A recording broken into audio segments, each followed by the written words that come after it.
안식구 3일 동안 각 가정에서 또 일터에서 평안하셨습니까? 이 시간은 독일로 다시 가보겠습니다. 제쟁투 10장 독일에서의 개혁운동의 발전입니다. 사실 인류 역사의 사조라는 이 도표를 한번 만들어 보았었습니다. 사람들은 어떻게 생각을 했고 어떻게 생각의 판단의 기준으로 그들의 문화와 사회와 가치관을 형성했는지 잠시 표를 보시겠습니다. 인류가 걸어온 길이라고 하겠습니다. 인류는 사실 아브라함이 택함을 받을 때 BC 2100년 전에 헤브라이즘 히브리 사상이 그들의 마음속에 그리고 사상 속에 정립이 되어 있었습니다. 이 헤브라이즘을 다시금 한마디로 요약하자면 사실 신탁 사상입니다. 하나님의 놀라운 통치, 하나님의 통치 아래 사람들이 다스림을 받는 구조. 그러다가 제국주의와 부딪히게 되는 것이죠. 그래서 헬레니즘, 로마니즘, 그 당시에 아주 성행하고 융성했던 문화들의 키워드가 있습니다. 그래서 그레코 로망 시대, 그리스 로마 시대가 신화도 그렇고 여러 사람들의 정신 구조에 또 사상에 많은 지대한 역할을 맺어서 인류의 사조는 한마디로 헤브라이즘 다음에 헬레니즘과 로마니즘이 있었다. 그리고 사실 그들의 마음속에 더욱더 공고히 자리 잡고 지금도 여전히 인본주의에 뿌리를 두고 있는 것은 이 스토아 학파, 스토이시즘입니다.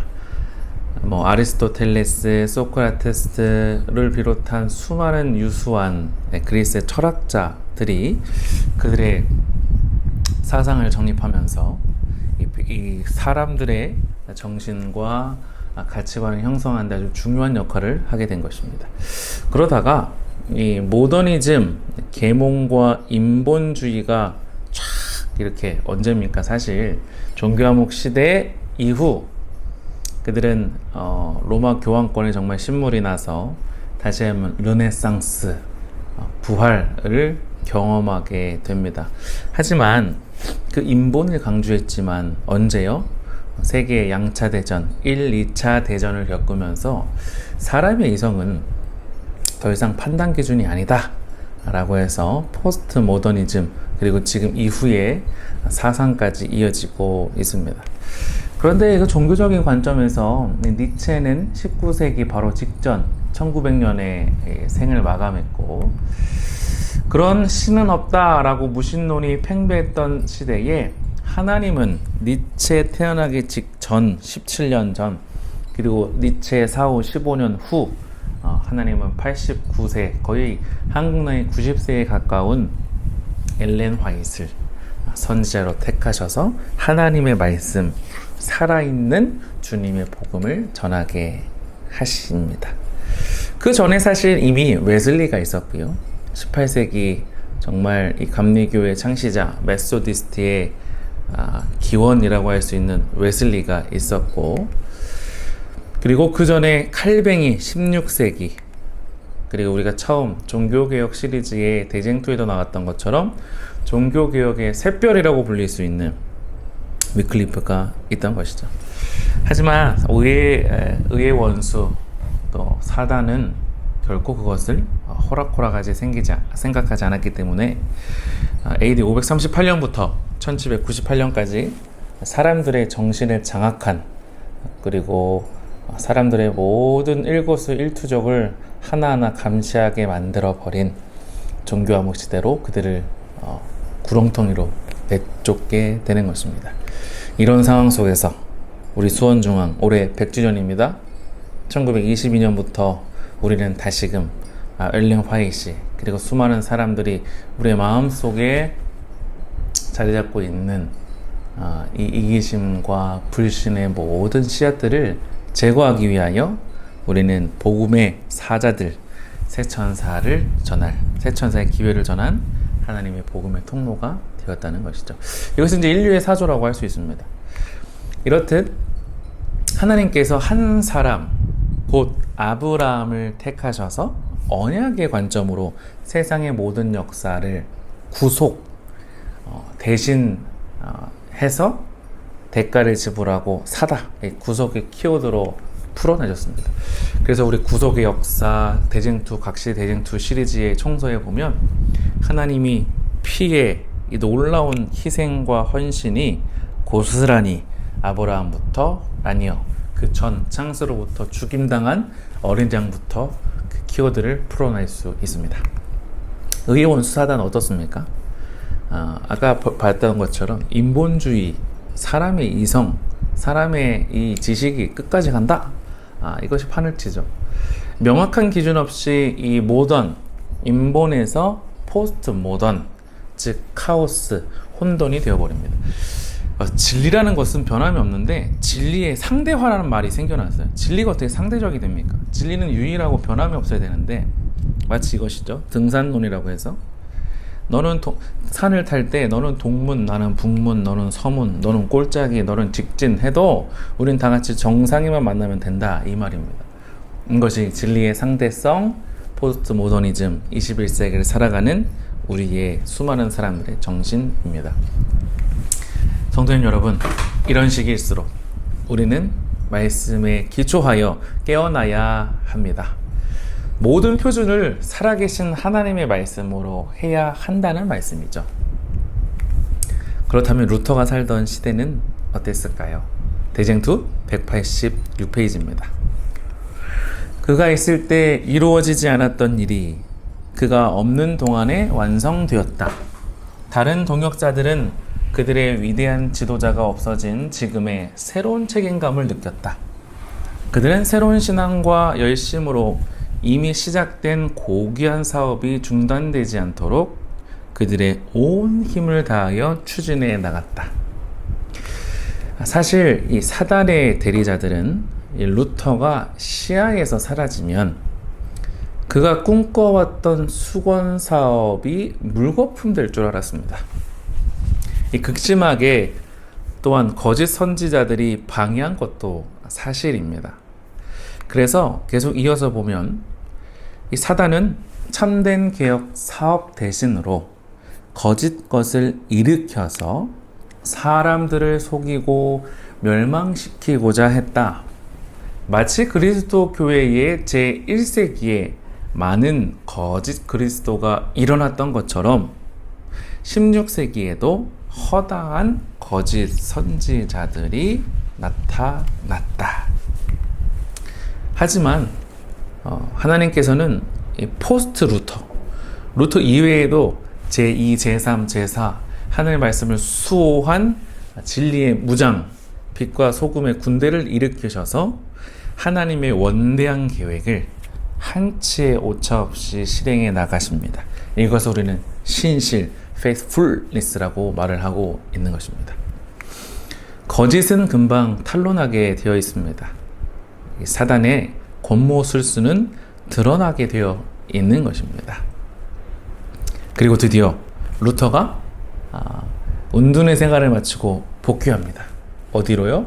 복음의 최일선으로 다시금 복귀하는 것이죠.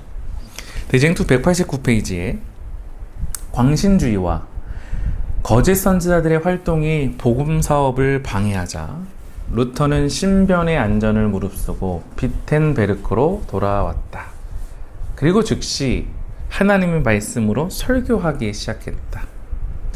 미사는 부당한 것이기에 하나님께서 그것을 반대하십니다. 미사는 폐지되어야 합니다. 저는 온 세계에서 복음이 가르친 성만찬 예식을 미사 대신으로 행하여야 할 것이라고 생각합니다. 그러나 아무도 그것을 폭력으로 폐지하여서는 안 됩니다. 우리는 그것을 하나님의 손에 맡겨야 합니다. 운둔 생활을 마치고 복귀한 루터는 이 피의 맹세와 이 혈전으로 수많은 사람들의 목숨을 앗아가면서까지 종교의 가치를 수호하는 것이 아니라 복음이 원래 드러나 보여주었던 비폭력주의, 비폭력, 평화주의로 하나님의 복음이 전해지길 강력히 호소합니다. 이게 우리가 아이러니와 이 딜레마가 있는데요. 사실 어떻게 보면 반전의 묘미라고 할 수 있습니다. 지는 것이 이기는 것이다. 지는 것이 어떻게 이기는 것일까요? 세상의 가치관에서는 그게 맞지 않는 부분입니다. 하지만 결국 희생과 인내와 수많은 이해관계 속에서 내가 좀 손해보는 것 같지만 내가 좀 더 강하게 밀어붙였으면 그때 될 것이라고 생각하지만 하나님의 사랑에 기초한 의의 정부는 그런 것이 아니죠. 비폭력으로 하나님의 복음이 전해지길 강력히 호소하고 있는 것입니다. 또한 루터가 살았던 시대의 독일은 광신주의자들이 팽배했었습니다. 이 그릿된 신앙이 하나님의 빛과 표준과 성경을 가리워 버렸던 것이죠. 얼마 전에 통계인가요? 미국에만 자칭 예수가 300명이고 사실 우리 한국도 이 부산 근처 경남에서 발생한 이설, 이교회의 여러 가지 이 이단의 뿌리들의 계보가 있더라고요. 이 뿌리들을 보면 다 하나같이 한국만 예수가 50명입니다. 날마다 우리 교회도 편지가 오죠. 신모모 씨, 재림예수, 내 말은 들어야 된다. 이 여러 거짓 선지자들이 판을 치고 있습니다. 이 사도시대의 영지주의자들이 이 초기 교회의 순결을 흐트러뜨린 것처럼 말이죠. 사실 견고한 토대라고 생애의 빛이라는 하나의 이설을 주장하는 무리가 있는 것 성도 여러분 아실 것입니다. 거기서 주장하고 있는 것이 예수님이 이 땅에 오셨을 때 인성을, 그러니까 사람의 모양의 성품을 아담의 타락전이냐 후냐 가지고 자꾸 이렇게 거는데요. 우리 예수님께서는 사람이 판단해서 결정되실 분이 아니라는 것이죠. 그러나 명확한 것은 그분은 100% 인간이었고 100% 하나님이셨다는 것입니다. 이 비밀을 어떻게 사람이 밝혀냅니까? 이러한 이 말도 안 되는 여러 사람의 이론들과 이설과 학식들이 우리의 신앙을 좀먹게 하고 있다는 것입니다. 사단도 활동하고 있다는 것이죠. 그러나 끈기하고 또 인내하며 마틴 루터는 진리와 오류의 싸움에서 승리합니다. 우리가 찬미가 가사 속에서 마틴 루터가 작사한 내 주는 강한 성이요. 너무 아름다운 찬양 아닙니까? 이 기도회가 마칠 즈음에 개인 기도하시면서 그 가사를 묵상하시거나 찬양하시면서 말씀으로 또 위로받고 힘을 얻기를 바랍니다.